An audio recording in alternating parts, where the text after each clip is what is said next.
भक्तजनों, आज आप सुने बैसाख मास का पूर्णिमा का एक साथ सत्यनारायण भगवान का 5 कथा। सत्यनारायण भगवान की जय हो। सत्यनारायण भगवान की जय हो।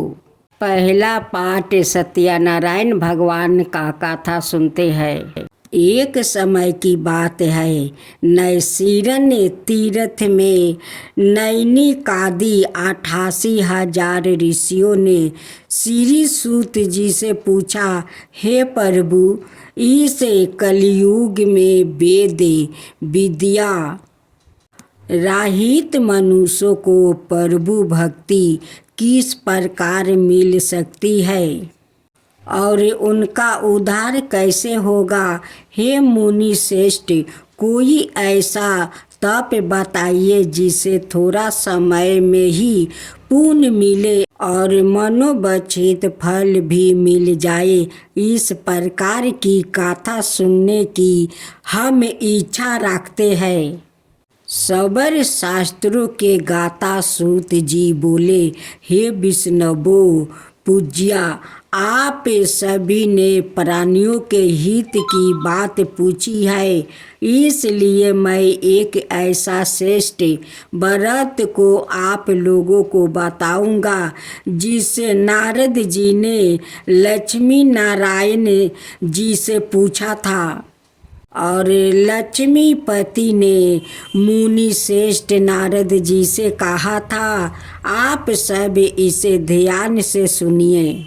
एक समय की बात है, योगी राज नारद जी दूसरों के हित की इच्छा लिए अनेकों लोकों में घूमते हुए मृत्युक लोक में आ पहुंचा।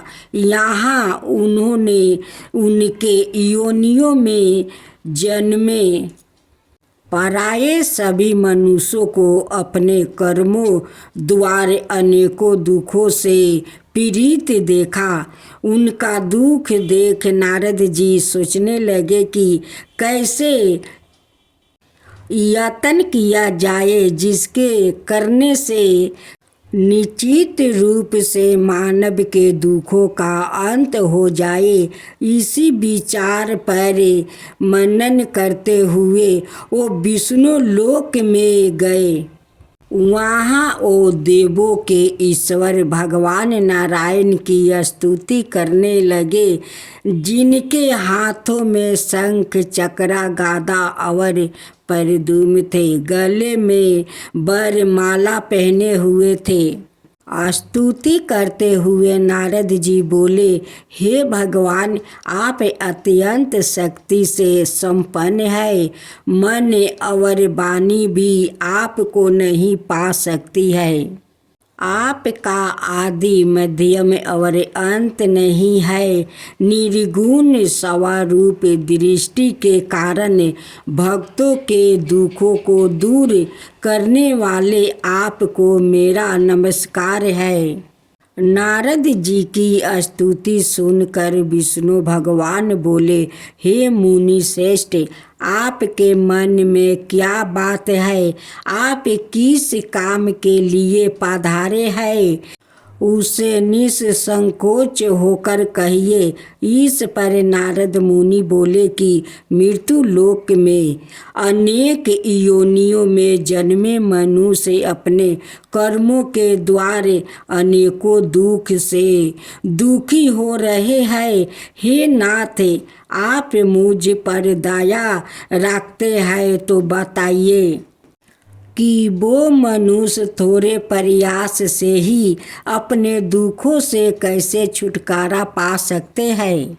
श्री हरि बोले, हे नारद, मनुष्यों की भलाई के लिए तुमने बहुत अच्छी बात पूछी है। जिसके करने से मनुष्य मोह से छूट जाता है उसे सुनो। स्वर्ग लोक वो मृत्युक लोक के दोनों में एक दुर्लभ उत्तम व्रत है जो पुण्य देने वाला है। आज प्रेम बस होकर मैं उसे तुमसे कहता हूँ, सत्यनारायण भगवान का यह व्रत अच्छी तरह विधान पूर्वक करके मनुष्य तुरंत ही यहाँ सुख भोग कर मरने पर मोक्ष पाता है। श्री हरि के वचन सुन नारद जी बोले कि उस व्रत का फल क्या है और उसका विधान क्या है, यह व्रत किसने किया था, इस व्रत को किस दिन करना चाहिए, सभी कुछ विस्तार से बताइए।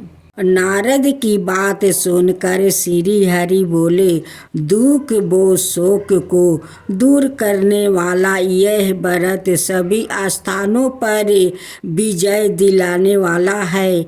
मानव को भक्ति और श्रद्धा के साथ शाम को सत्यनारायण की पूजा धर्म परायण होकर ब्राह्मणों बंधुओं के साथ करनी चाहिए। भक्ति भाव से ही नवबेग केला का फल, घी, दूध और गेहूं का आटा सवाए ले गेहूं के स्थान पर साठी का आटा, शक्कर और गुड़ लेकर वो सभी भक्षण योग्य पदार्थों को मिलाकर भगवान का भोग लगाए। ब्राह्मणों सहित बंधु बंधुओं को भी भोजन कराए। उसके बाद सवाए भोजन करे। भजन कीर्तन के साथ भगवान की भक्ति में लीन हो जाए।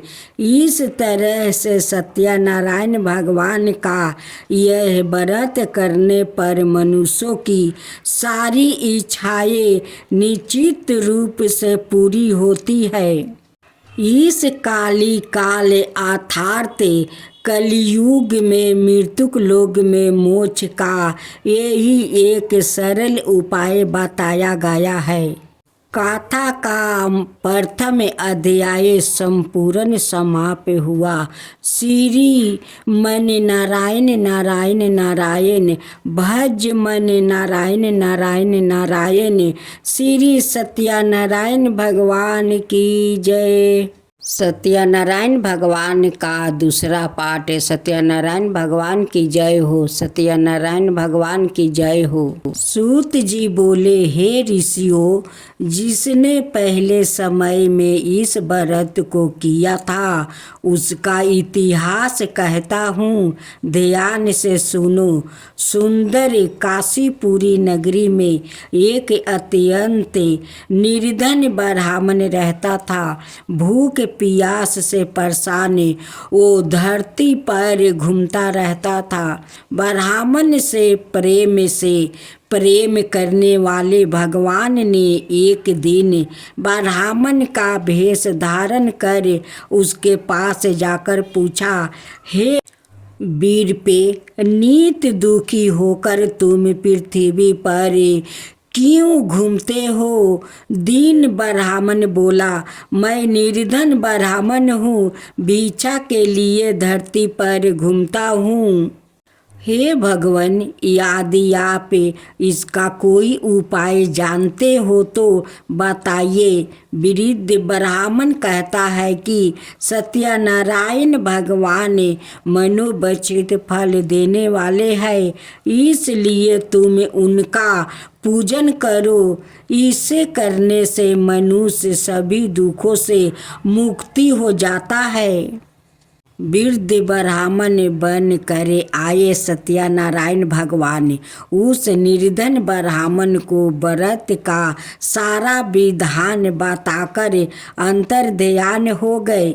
ब्राह्मण मन ही मन सोचने लगा कि जिस व्रत को वृद्ध ब्राह्मण करने को कह गया है, मैं उसे जरूर करूँगा। यदि निश्चय करने के बाद उसे रात में नींद नहीं आई। वो सवेरे उठकर सत्यनारायण भगवान के व्रत का निश्चय कर भिक्षा के लिए चल गया।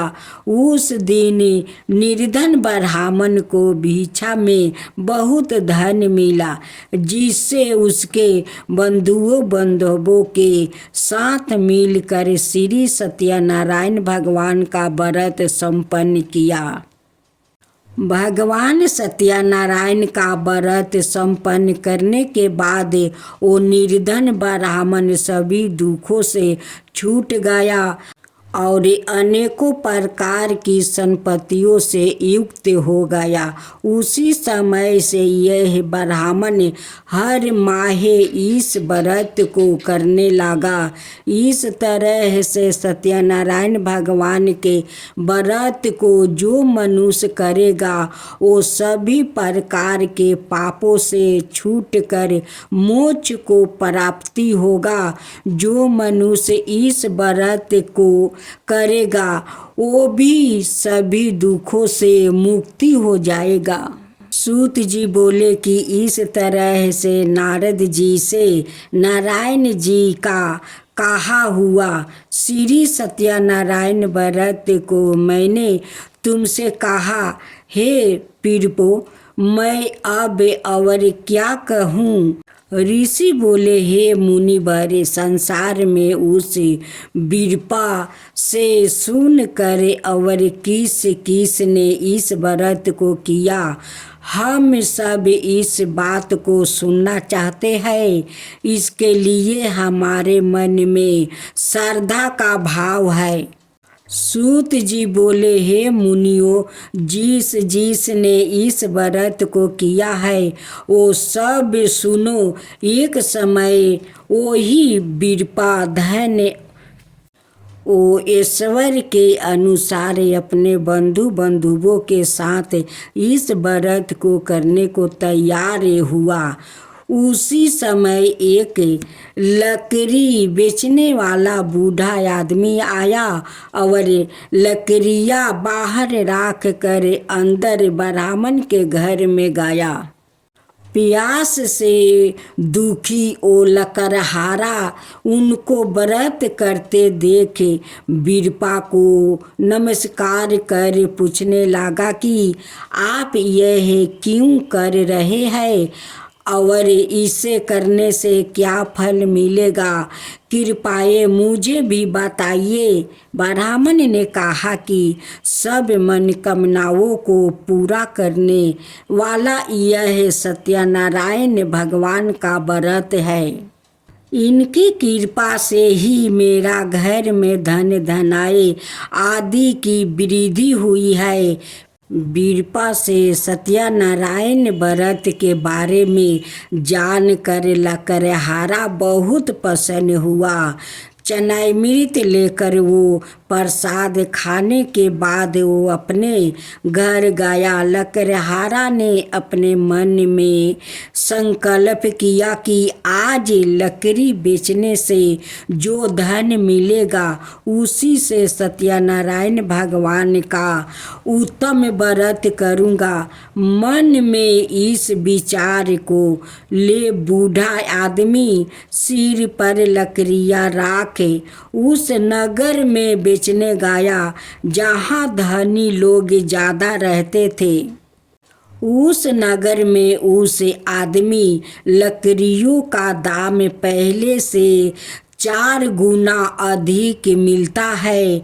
बूढ़ा प्रसन्नता के साथ दाम लेकर केले, शक्कर, घी, दूध, दही और गेहूं का आटा ले और सत्यनारायण भगवान के व्रत की अन्याय सामग्रियों लेकर अपने घर गया। वहां से उसने अपने बंधुओं को बुलाकर विधि विधान से सत्यनारायण भगवान का पूजा और व्रत किया। इस व्रत के प्रभाव से वो बूढ़ा लकड़हारा धन पुत्र आदि से युक्त होकर संसार के समस्त दुख भोगे अंत काल में वैकुंठ धाम चला गया। गाथा का द्वितीय अध्याय संपूर्ण हुआ।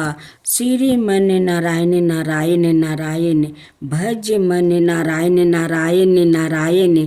श्री सत्यनारायण भगवान की जय।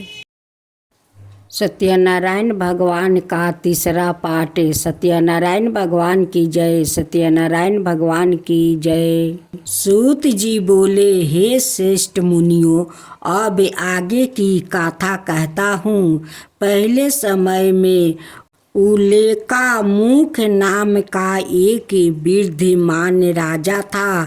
वो अत्यंत भक्त और जितेंद्रिया था। प्रतीत दिन देवों स्थानों पर जाता और निर्धनों को धन देकर उनके कष्ट दूर करता था। उसकी पत्नी कमल के समान मुख वाली थी, सती साध्वी थी। भरतशिला नदी के तट पर उन दोनों ने सत्यनारायण भगवान का व्रत किया। उसी समय साधु नाम का एक वैश्य आया। उसके पास व्यापार करने के लिए बहुत सा धन भी था। राजा को व्रत करते देख कर वो विनय के साथ पूछने लगा, हे राजन, भक्ति भाव से पूर्ण होकर आप यह क्या कर रहे हैं? मैं सुनने की इच्छा रखता हूँ, तो आप मुझे बताइए। राजा बोला, हे साधु, अपने बंधुओं के साथ पवित्रादि की प्राप्ति के लिए एक महाशक्ति महान सत्यनारायण भगवान का व्रत वो पूजन कर रहा हूँ। राजा के वचन सुन साधु अंदर से बोला, राजन, मुझे इस व्रत का सारा विधान कहिए। आपके कथा अनुसार मैं भी इस व्रत को करूँगा। मेरी भी संतान नहीं है और इस व्रत को करने से निस्तान रूप से मुझे संतान की प्राप्ति होगी। राजा से व्रत का सारा विधान सुने व्यापार ने निमृत होकर वो अपने घर गया। साधु वैश्या ने अपनी पत्नी को संतान देने वाले इस व्रत का वर्णन कह सुनाया और कहा कि जब मेरी संतान होगी तब मैं इस व्रत का करूँगा। साधु ने इस तरह के वचन अपनी पत्नी लीलावती से कहे। एक दिन लीलावती पति के साथ आनंदित हो सांसारिक धर्म में परिवीत होकर सत्यनारायण भगवान की कृपा से गर्भवती हो गई। 10वें महीने में उसके गर्भ से एक सुंदर कन्या ने जन्म लिया। दिनों दिन वो ऐसे बढ़ने लगी जैसे कि शुक्ल पक्ष का चंद्रमा बढ़ता है। माता पिता ने अपनी कन्या का नाम कालावती रखा। एक दिन लीलावती ने मीठे शब्दों में अपने पति को याद दिलाया कि अपने सत्यनारायण भगवान के जिस व्रत को करने का संकल्प किया था उसे करने का समय आ गया है। आप इस व्रत को करिए। साधु बोला कि हे प्रिय, इस व्रत को मैं उसके विवाह पर करूँगा। इस प्रकार अपनी पत्नी को आश्वासन देकर वो नगर को चला गया। कालावती पिता के घर में वृद्धि को प्राप्ति हो गई। साधु ने एक बार नगर में अपनी कन्या को सखियों के साथ देखा तो तुरंत ही दूत को बुलाया और कहा कि मेरी कन्या के योग वर देख कर आओ। साधु की बात सुनकर दूत कंचन नगर में पहुंचा और वहाँ देखभाल कर लड़की के सुयोग्य बानीक पुत्र को ले आए। सुयोग्य लड़के को देखे साधु ने बंधु बंधुओं को बुलाकर अपनी पुत्री का विवाह कर दिया। लेकिन दुर्भाग्य की बात यह है कि साधु ने अभी भी सत्यनारायण भगवान का व्रत नहीं किया था। इस पर श्री भगवान क्रोधित हो गए और श्राप दिया कि साधुओं को अत्यधिक दुख मिले। अपने कार्य में कुशल साधु बिना जमाई को लेकर समुद्र के पास स्थित होकर रत्नासरपुर नगर में गया। वहाँ जाकर दामाद ससुर दोनों मिलकर चंद्रकेतु राजा के नगर में व्यापार करने लगे। एक दिन भगवान सत्यनारायण की माया से एक चोर राजा का धन चुरा कर भाग रहा था। उसने राजा के सिपाहियों को अपना पीछा करते देखा। चुराए हुए धन वहाँ रख दिया जहाँ साधु अपने जमाई के साथ ठहरा हुआ था। राजा के सिपाहियों ने साधु वेश्या के पास राजा का धन पारा देखा तो वो ससुर जमाई दोनों को बांधकर प्रसन्नता से राजा के पास ले गए और कहा कि उन दोनों चोर हमें पकड़ लिया है, आप आगे की कार्यवाही की आज्ञा दे। राजा की आज्ञा से उन दोनों को कठिन कारावास में डाल दिया और उनका सारा धन भी उसे छीन लिया गया। सत्यनारायण भगवान से श्राप से साधु की पत्नी भी बहुत दुखी हुई। घर में जो धन रखा था उसे चोर चुरा ले गया। शारीरिक और मानसिक पीड़ा, बोध, भूख प्यास से अति दुखी हो अन्न की चिंता में कालापति के ब्राह्मण के घर गई।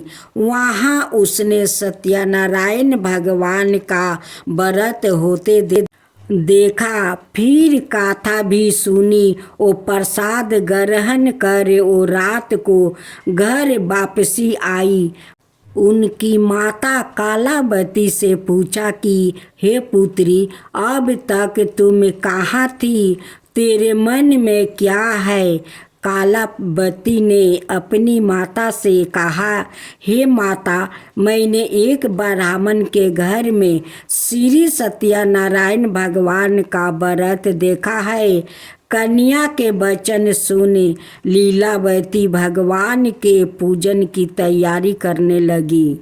लीलावती ने परिवार बंधुओं सहित सत्यनारायण भगवान का पूजन किया और उसे वर मांगा कि मेरे पति और जमाई शीघ्र घर आ जाए। साथ ही यह भी प्रार्थना की कि हम सब का अपराध क्षमा करे। श्री सत्यनारायण भगवान इस व्रत से संतोष हो गए और राजा चंद्रकेतु को सामने में दर्शन दे कहा कि हे राजन, तुम उन दोनों वेश्यों को छोड़ दो और तुमने उनका जो धन लिया है उसे वापसी कर दो। अगर ऐसा नहीं किया तो मैं तुम्हारा धन, राज्य, संतान सभी को नष्ट कर दूंगा। राजा को यह सब कहकर वो अंतर्ध्यान हो गए। प्रात काल सभा में राजा ने अपना सपना सुनाई। फिर बोले कि मणिक पुत्र को कैद से मुक्त कर सभा में लाया जाए। दोनों ने आते ही राजा को प्रणाम किया। राजा मीठी वाणी में बोला, हे महानुभावों, भाग्यवश ऐसा कठिन दुख तुम्हें प्राप्ति हुआ है, लेकिन अब तुम्हें कोई भय नहीं है। ऐसा कह राजा ने उन दोनों को नए वस्तु भूषण भी पहनाया और जितना धन उनका लिए था उसे दोगुना धन वापसी कर दिया। दोनों वेश्या अपने घर को चल दिया। भज मन नारायण नारायण नारायण। श्री सत्यनारायण भगवान की जय। अब सत्यनारायण भगवान का चौथा पाठ सुने। सूत जी बोले, वेश्या ने मंगलाचार कर अपनी यात्रा आरंभ किया और अपने नगर की ओर चल दिया। उनके थोड़ी दूर जाने पर एक दंडी भेषधारी श्री सत्यनारायण ने उससे पूछा, हे साधु, तेरी नाव में क्या है? अभी बनी के हंसता हुआ बोले, हे दंडी, आप क्यों पूछते हो? क्या धन लेने की इच्छा है? मेरी नाव में तो बेल पत्ते भरे हुए हैं। वेश्या के कठोर वचन सुन भगवान बोले, तुम्हारा वचन सत्य हो। दंडी ऐसे वचन कहे वहाँ से दूर चले गए। कुछ दूर जाकर समुंदर के किनारे बैठ गए। दंडी के जाने के बाद साधु वेश्या ने नित्य क्रिया के पश्चात नाव को ऊंची उठाते देख कर अचंभा माना और नाव में बेल पाता आदि देख वह मूर्छित हो जमीन पर गिर पड़ा। मूर्छित खोलने पर वो अत्यंत शोक में डूब गया।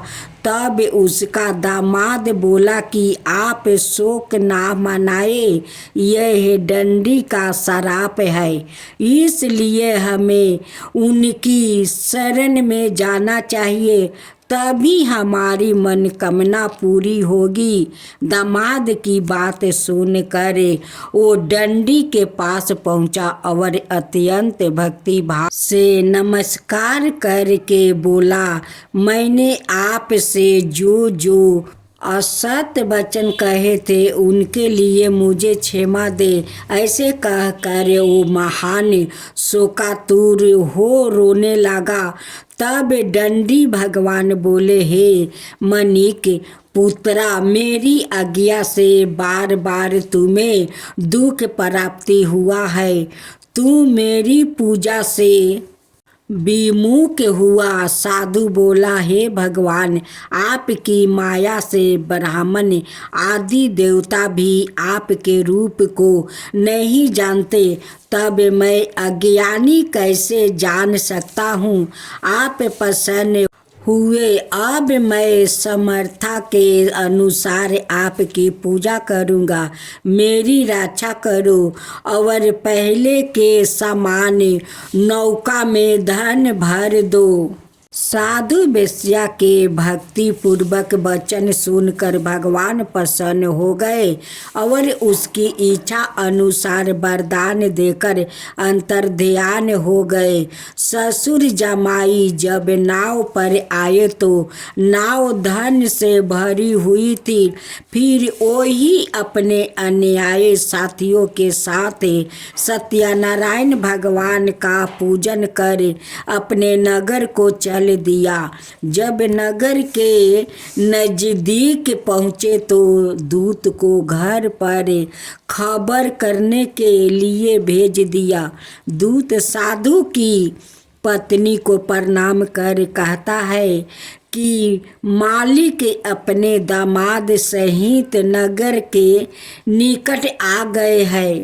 दूत की बात सुनकर साधु की पत्नी लीलावती ने बड़े हर्ष के साथ सत्यनारायण भगवान का पूजन कर अपनी पुत्री कालावती से कहा कि मैं अपने पति के दर्शन को जाती हूँ, तू कार्य पूरा कर शीघ्र आ जा। माता के ऐसा वचन सुनकर कालावती जल्दी से प्रसाद छोड़े अपने पति के पास चली आई। प्रसाद के उल्लंघन के कारण श्री सत्यनारायण भगवान रूठ हो गए और नाव सहित उसके पति को पानी में डुबो दिया। कालावती अपने पति को वहां ना पाकर रोती हुई जमीन पर गिर गई। नौका को डूबा हुआ देखे कन्या को रोता देखे साधु दुखी होकर बोला कि हे प्रभु, मुझसे और मेरा परिवार से जो भूल हुई है उसे क्षमा करो। साधु के दीन वचन सुनकर सत्यनारायण भगवान प्रसन्न हो गए और आकाशवाणी हुई, हे साधु, तेरी कन्या मेरे प्रसाद को छोड़ कर आई है, इसलिए उसका पति अदृश्य हो गया है। यदि वो घर जाकर प्रसाद खाकर लौटती है तो इसे इसका पति अवश्य मिलेगा। ऐसी आकाशवाणी सुने कालावती घर पहुंचकर प्रसाद खाती है और फिर आकर अपने पति के दर्शन करती है।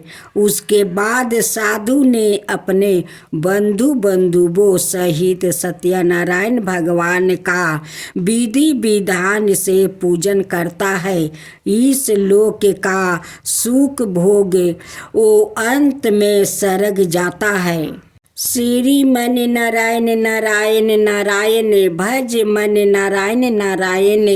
श्री सत्यनारायण भगवान की जय। सत्यनारायण भगवान का 5वां पाठ।